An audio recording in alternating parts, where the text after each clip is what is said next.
For those that don't like the bitter finish on whole wheat products, this is probably the flour for you. It's something that I can throw into a sandwich bread, and my 9-year-old stepdaughter will actually eat and enjoy.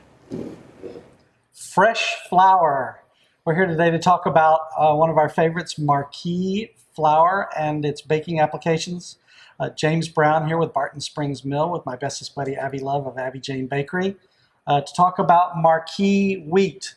So this one has quite a history as the landrace varieties go. It's developed in around 1903 in Canada.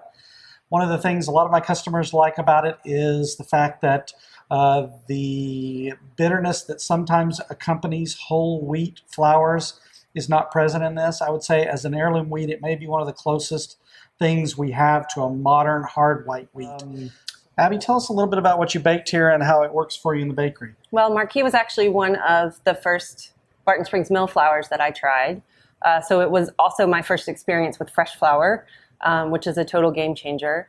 Marquis I love because it's very extensible. And what I mean by that kind of is it's got a nice stretch to it. I really love to use it for laminated doughs like croissants, because we're rolling things out and folding them up and rolling them out and folding them up. We definitely love that extensibility. We have lots of clients that use the 00, the highly sifted iteration of this flour for pasta and noodles. And it can also be great as a pizza dough. It's just a joy to work with in hand. As a baker, there is a tactile experience from working with these doughs, and this one is really pleasurable to work with and to eat. We hope you enjoy this. Click the button below for more information how to get your hands on some of this Marquis flour, and keep baking. Thanks for watching.